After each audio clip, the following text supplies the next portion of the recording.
This show is brought to you by Safety FM.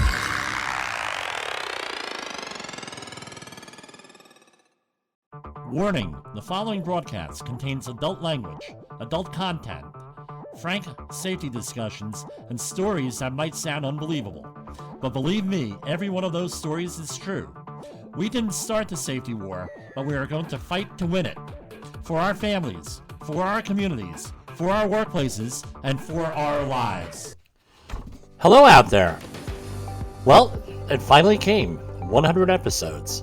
Some people didn't even think we would last 10 or 12 episodes. According to Jay Allen from The Jay Allen Show and Rated R Safety Show, he said, most people do not last past 10 or 12 episodes because they really don't appreciate that this is actual work. Growing up, I listened to many different talk show hosts, and they said a 1-hour show takes about 4 to 6 hours of prep work. When I started out on the safety journey, I figured out that was pretty accurate when giving just a regular presentation, let alone a podcast. Some of them go quick, easy prep, some of them not so much. So you have to be prepared to do 4, 5, 6 hours worth of work per episode here. What's the point here? What's the point of safety wars? What we're doing here, what we're attempting to do here, is to give support, inspiration, and honest dialogue for safety professionals on what I see, that's Jim Posel and the Safety Wars team, what we see on the challenges in safety, what they are. We're talking about stuff that are the proverbial Columbus eggs, where everybody knows what it is. It's the 800-pound gorilla in the room. Everyone knows it, but nobody wants to talk about it. Why? I have no idea. But we decided when we put this together that we're going to end that, where we're going to talk about the things that people really don't want to talk about. From my point of view, there are 2 sets of challenges that we have in safety. One is institutional, or dare I say, cultural. The other one is personal. Let's talk about institutional challenges. Number 1, no support from management, and safety is just a thing on the checklist or in their contract that they have to fulfill. There's no support from management. Safety is just a thing on a checklist or in a contract or some type of contractual requirement. There's little or no professional development, and you end up having to get it yourself and pursue it yourself. We're professionals, other professionals have to do it. There's really no reason why we should not be doing it or we should be special. The other one is really bad. It's pigeonholing you in a job, in one spot.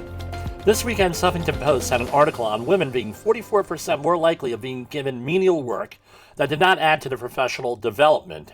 I think the article swerved into some truth here. For the safety professional, it is not ever seen as a value-added part of a culture, part of a company, or anything, and some organizations just see it as either unnecessarily evil, or a waste of time, or someone to give our menial jobs to. We don't want to really deal with. I've fallen into that trap many times. And what happens is you don't get to develop the network in your organization often that you would normally have if you had, let's say, an office job. With me, I've always been very good at field work. I've been told I'm really good. I guess I'm okay. I'm not going to be here and self-promote on that.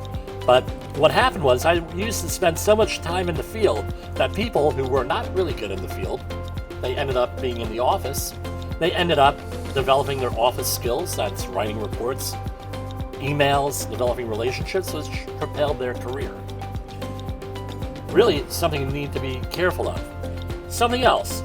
How do we sabotage ourselves? That's the second area here. That's the second set of challenges. And now those are easy traps to fall into also. One of them, and I say number 1, and it's one of my biggest comments to the people I supervise. Number 1, becoming everyone's friend rather than a manager. You don't want to be everybody's friend, you want to be a manager, at least in the work office setting. Number 2, a complete lack of leadership ability and not knowing what that is exactly. What is leadership? It is influence. We're going to talk about that in the very near future. A lack of articulateness, meaning you cannot articulate things. You need to frame things in non-confrontational ways, usually, almost always a non-confrontational way, in a level of understanding by the person who's the audience, or the people who are in the audience. For example, we had a situation last week where it went something like this. The bleeping bleep cannot bleeping bleep understand what I'm trying to accomplish here and is interfering with my work, and it's messing me up. I said to the guy, first of all, your approach to this is wrong. You're confrontational. What would be a better way of saying this would be, the way that you're working is impeding my progress here, and we gotta get this job done, get this construction job done. Can we work together so we can work together and get this job moving here, and so we wouldn't have so many confrontations here? That's a much better way of handling things than cursing and yelling and screaming at someone. Number 4, lack of technical ability and no incentive or inclination to get that technical ability or pursuing credentials. That goes back to little or no professional development. Not being at the sharp end of the stick. What is the sharp end of the stick? Out there in the field. You're sitting in the office all the time, away from the hazards, and it could be a construction job, general industry job, maritime. It doesn't matter the working environment. You need to be out there seeing what the work is. Maybe not all the time, but enough to know what's going on. Not taking the time to learn the workforce's job or work processes. That's number 6. I would call this, you have to have some type of a learning routine of some sort. Learn the job, learn the hazards, learn how to do the job right, learn how, if it's consistent with the work as planned versus the work as done, do you have to modify your process? Pessimism or cynicism, that's another one. If you're pessimistic or cynic, no one's going to listen to you, no one's going to pay attention to you. The next one, no backbone. Have a backbone. There are times, and I rely on the customer's benevolence a lot of times. However, sometimes I have to tell the customer, look, or the supervisor, manager, depends on who I'm reporting to. I have to tell them bad news, or I have to tell them, look, this is the way I see the situation, or how could we do this? We try to frame it as a question, usually. And they say, well, no, we're not going to do that. Or you have to prove it to me. Well, this has to happen this way, and all this other stuff. You have to have some backbone, some integrity with this stuff. They're going to respect you more with the backbone and integrity, but as we always say, fight against bad change. But once the decision is made, you got to get on board here, usually, depending on what it is. You have to have backbone, get respect, and it makes your job a little bit easier in the long run. So, what are we talking about here with Safety Wars, the name? It's not a gimmick. That's what we're fighting here. The number of fatalities that we're seeing in the workplace every year, especially in the United States, are really not acceptable. And we're not to mention the over 2.5 million non-fatal occupational injuries a year. The number is probably much higher because these things are all reported differently and things happen off the books and everything else that goes into it. The struggles that I have are far from unique, but over the years, I've developed, along with my team, ways of managing and red flagging things. And this was set up for you folks, the listeners. We are here to help you through all of your struggles. You folks are the experts in your situation, and you need to find your own solution.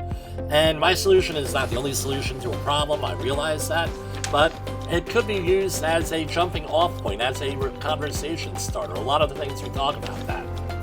I'm going to issue and redo one of my most requested presentations this week. Probably going to release it right after this gets released. And we're going to go over it as part of our 100th episode celebration here.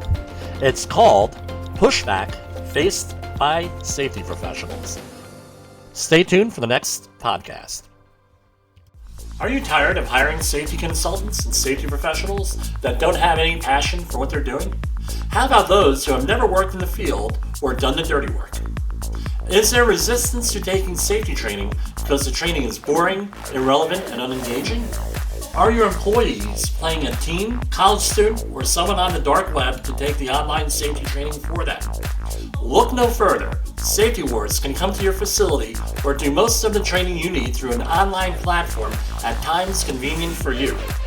For more information, call me, Jim Posel, your Safety Wars host, at 845-694-4170, or you can email me at jim@safetywars.com.